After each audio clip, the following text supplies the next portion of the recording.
Hey everybody, Darren Garman here with Trot, and welcome to this episode of the Heartland Multifamily Show. The place for all things multifamily. You bet. I love it. You know, we got a good rhythm going. I'm getting a good rhythm going. Better. This episode, we're going to talk about Defcon cycles. Defcon cycles. And some of you, when I say that, you know what I'm saying. You know what I mean. You're like, well, what are you talking about? Others of you are probably like, Darren, Trot, what the hell do you guys mean by Defcon cycles? What the hell are you talking about? So before we jump into what Defcon cycles are, how they are important to multifamily and commercial real estate right now, and what it has to do with you, let's go ahead and let's make sure that we remind you if what we talk about on this podcast makes sense to you, if this resonates with you. We'd love to see your comments, love to have some dialogue with you. Click that subscribe button to make sure you don't miss out on any future episodes and get fast access to those past episodes. Okay. Welcome to the Heartland Multifamily Show, the shorter, more profitable path to multifamily ownership and investing.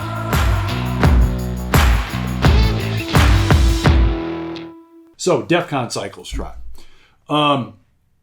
Some of you will know what I'm talking about. Others, you'll need to dig into a little bit of history, but let me give you a brief foundation for where we're coming from and why this is so damn important. Back in the Cold War days, we were in a Cold War. The U.S. was in Cold War in the 60s with the USSR, which is the Union of Soviet Socialist Republics, which is Russia today, but back then it was the USSR. And arms race, Cold War, they're bringing arms over, they're in Cuba, a whole bunch of stuff going on. And we were really close to going to war with Russia, really close to it. We averted it, but during that time, the military established what they call Defcon cycles. Defcon cycles. So what were the Defcon cycles? They went from Defcon 5 all the way to Defcon 1. So Defcon 5 was, there might be a chance that, there's a nation out there that might be kind of hostile towards the United States. Let's kind of put them on the radar screen. Let's just kind of make note of that. That's like Defcon 5. Defcon 1 is, holy shit, we're going to war. We're going to be attacking or we're under attack. It's imminent. It's going to happen. Here we go. Okay. And in between 5 and 1, of course, there's different stages of, not really much going on, all the way to holy shit, it looks like we're going to war, which is Defcon 1. Okay. So why is that important, Darren and Trot? Why are we even talking about that? Because this is exactly where we are right now in the world of multifamily real estate and in commercial real estate. We are in the Defcon cycles right now. And so on this episode, Trot, what I think you and I should do, let's talk about Defcon 3. Okay, let's go to Defcon 3. We're not going to talk about 5 or 4 because 5 or 4 is basically, we already kind of know there's a problem and we're aware that there's a problem. We're aware of it. So there's really no need to go down those roads. Let's talk about Defcon 3 right now, Trot, because we know we have a problem. And what are we going to do about it at this point in time, right? So Defcon 3. Defcon 3 is basically, you are a company, Trot. You're an owner. You come into the office one day, and what do you see when you come into the office? Looking on your computer, checking out your financials, looking over everything. What are you seeing on Defcon 3? I think that's when you realize you got an issue. Mm-hmm. A lot of times it's liquidity related. Yeah, where else would I be having a Defcon 3 issue other than liquidity? Oh, cash flow, stuff like that. Cash flow, right. So you're 100%. So you hit the nail right on the head. So you come into the office one day, your staff is running into your office. They got paper, we got to talk. We've got liquidity issues and we've got cash flow issues, one or both. What do we do? Now it's like, holy shit, we got liquidity and cash flow issues. We're at Defcon 3. So Defcon 3 is you recognize that you now have a problem. You have a problem. And part 2 of that is implementation of processes to fix that problem, right? So let's go back to the office analogy. You come into the office, you realize there's problems. Staff is coming into your office. Oh my God, we got liquidity issues, cash flow. We got all these problems. Now what do you do? What do you start to formulate in terms of dealing with this? Just in general, what are you going to formulate? some sort of equation that gets me to where I need to be, and that's, solutions to the problem. Right. So you're going to implement a plan. Right. So Defcon 3 is we've got an issue with cash flow. We've got an issue with liquidity. We need to freaking do something about it. And here's what we're going to do about it. So what some of those things could include things like, so let's get real basic, maybe even a little more sophisticated. Maybe we need to raise rent.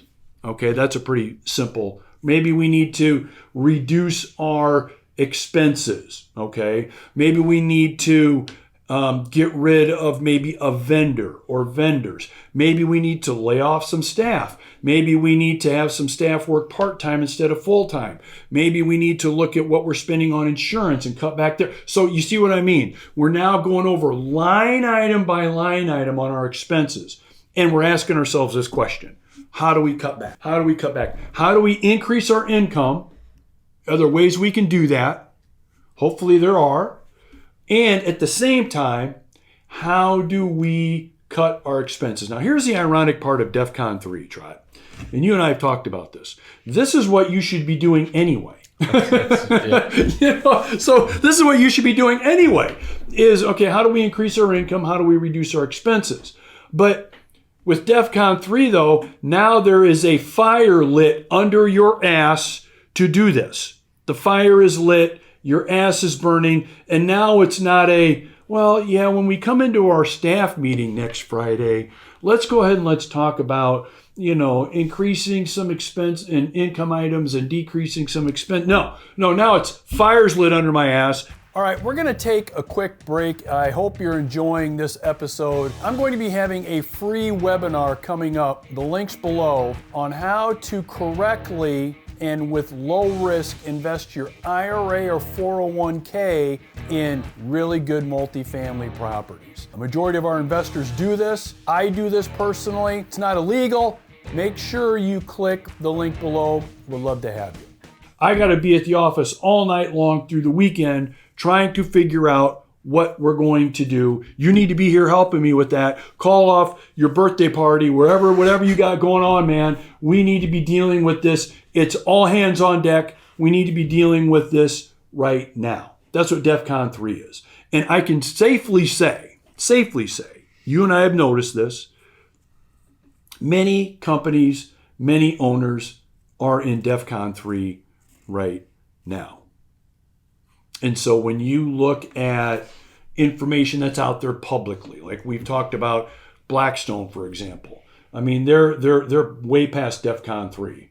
But with a lot of their other holdings, that they're at Defcon 3. And there are hundreds, if not thousands, of other apartment multifamily owners, commercial property owners that are right now in Defcon 3. They're trying to figure out what the hell are we going to do? How are we going to do this? How are we going to implement a plan to fix this? Because when I project forward 2 months, 6 months down the road, it's not looking very good based on where we're at right now and what we've got coming. Okay, so does Defcon 3 mean it's the end? No, it doesn't mean it's the end. If Defcon 3, so Trot, if we work on Defcon 3, we work on a plan and we implement that plan and we do it flawlessly, is there a chance that we can maybe pull out of this? Oh, yeah. Yeah, there's always a chance you can, depending on what kind of levers you're pulling, right? And what you're doing. There's always a way where you can gain some traction. But the point of Defcon 3 is the realization, man, that we've got to do something like yesterday, all hands on deck.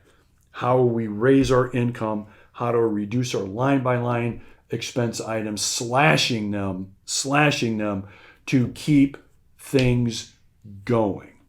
Okay. And at the end of the day, whether you're successful with Defcon 3, Trot, then you know this.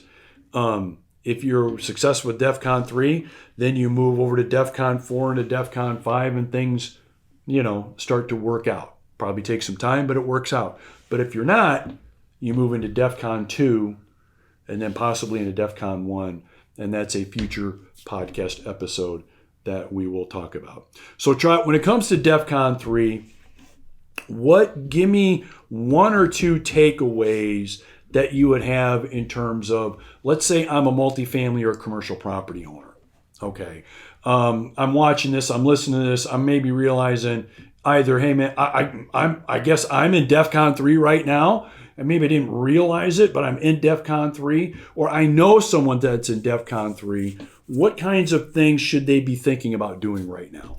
Well, I think they gotta first look into the future. Let's say it's 8 months, and let's say in 8 months from now, it's going to be really, really bad, and they really struggle with seeing it being a positive thing in the future. I think even considering selling could be an option as well. Yeah, maybe they look at selling, and it's not right? It's not the answer every time, right? But it could be, but now that's actually on the table where maybe a week ago it wasn't, right? Sure. And you know, a lot of times you can get a better value now than you would when you're at Defcon 1 because you're less desperate.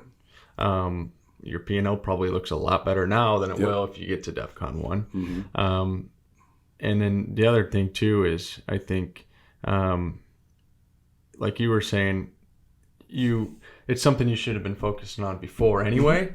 And that really, when you first said, well, how can we increase revenue? Well, now you're thinking of it, of course, but why, if there's stuff you can implement now, then why not do it before? So I think that's something to prevent it, is always look for ways to increase income and decrease expenses before you're in Defcon 1. But if you're there, then definitely look. Repairs and upgrades are huge. That's a huge expense a lot of times. So I think that's a big thing. Maybe slow down, replacing vinyl, and get a little bit more stingy per se. You're saying like in terms of any improvements that you're going to do. Yes. Yeah. So maybe like one of the things is, if you had planned on improvements, of course, push the pause button on that. And you brought up a really good point. Many people, when they get to Defcon 3, they're not even thinking of selling. Now it's got to be one of the things, at least on the list, in terms of things you got to be considering. So it brings in, Defcon 3 brings in more implementation things that you either need to do or you need to consider in terms of pulling out of that liquidity issue or pulling out of that cash flow issue, or in some cases, or a lot of cases, probably both. So that's good insight. So I want to thank you for joining us on this Defcon 3 episode of the Heartland Multifamily Show. Next episode, if you have not watched it yet or listened to it, you want to go to Defcon 2. We're going to talk about Defcon 2. How do you get from Defcon 3 to Defcon 2? What is Defcon 2? And what can I do? What kind of things should I know if I recognize that maybe I might be in Defcon 2? Or what kind of opportunities could there be for investors that are looking and spot a situation with a property or properties in Defcon 2. So appreciate you being with us on this episode of the Heartland Multifamily Show. Trot, thank you. Thank you. Have a great day. We'll see you. Bye-bye.